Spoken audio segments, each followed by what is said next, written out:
Now, back to Britain and a look at one of the most revolutionary aircraft in the world, the Hawker Harrier.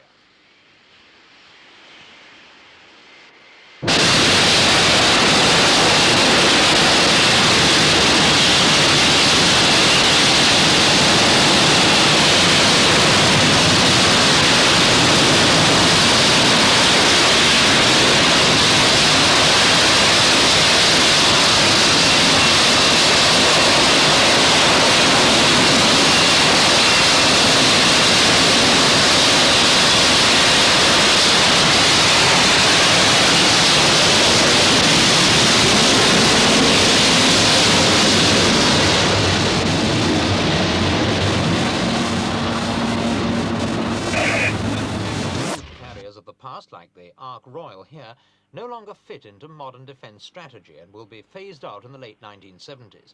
They'll be replaced by smaller ships with much shorter flight decks, so the planes that fly from them will need a very short takeoff capability.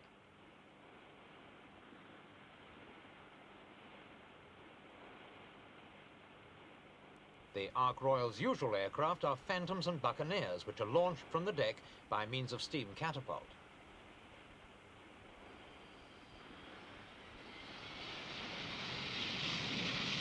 When they land, they have to be caught by arrestor wires.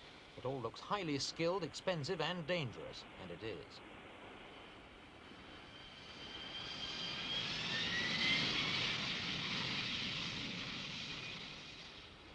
The Harrier takeoff, on the other hand, is a very different matter, just straight up.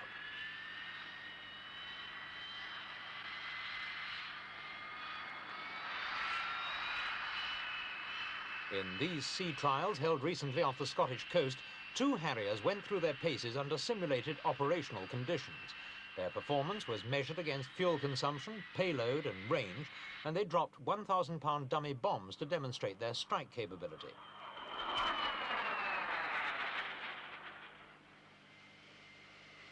The business of taking off vertically is a tremendous drain on the Harrier's fuel and consequently cuts down the range at which the aircraft can operate. But the Navy intends to use the Harrier as a short takeoff aircraft, so doubling its range for most operations.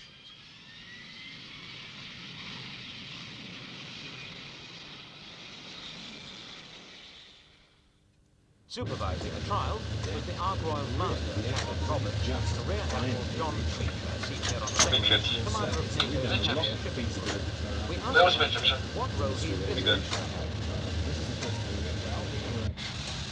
See the Harrier operating from any ship with a platform which will allow it to exercise its STO, its short takeoff capability. The aeroplane can take off vertically, but is limited by what it can lift off at this stage of its development, and it gains considerably in its operational performance by being able to do a short takeoff. This is, I think, appreciated as much ashore as it is afloat. So we like to think that it's any kind of deck like this, the amphibious ships, and certainly the new generation of command cruiser, which the Navy hopes to have in at the end of this decade. And to meet that date, the present administration has agreed to the running on of Ark Royal to cover that particular gap. On the American Navy. The special talents of the Harrier became known to most people outside the services in 1968. When the Royal Air Force decided to enter one in the transatlantic air race between London and New York. The winner was to be the competitor with the fastest time between the Post Office Tower in central London and the Empire State Building in New York. Londoners gaped when the Harrier took up its starting position in a coal yard only a few feet away from a major railway station.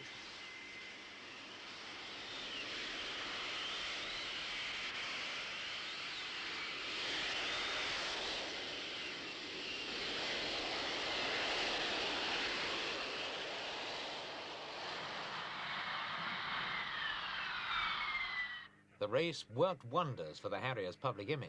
Not only did it win the race outright in a time of just over 6 hours, but its success attracted the interest of the American Marine Corps, who placed an order for 60 Harriers worth £50 million in exports to Britain.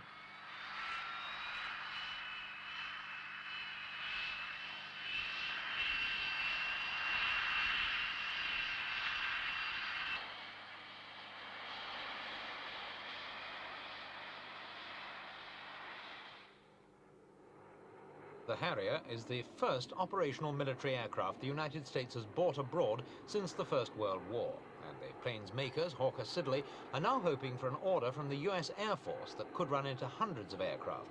The Americans certainly took a keen interest in the sea trials, as Admiral Treaty You interested in explained. what you're doing here? Yes, tremendous interest. The original spark to the American naval program has been the Marine Corps interest in this vehicle for close support work in which they're perhaps the world specialists. But the American Navy also appreciates, in spite of having a bigger budget than we have, that there are going to be limitations in the longer term on how many of the big carriers you can run and how much you can spread them. And they're going for a ship not dissimilar from our command cruiser, what they call an air capability ship.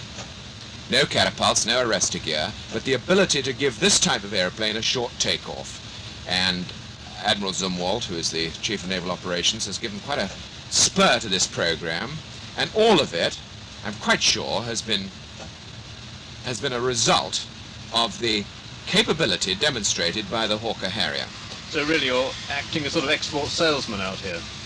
I think, inevitably, any piece of military hardware which is taken up by the British services successfully immeasurably helps its foreign sales potential.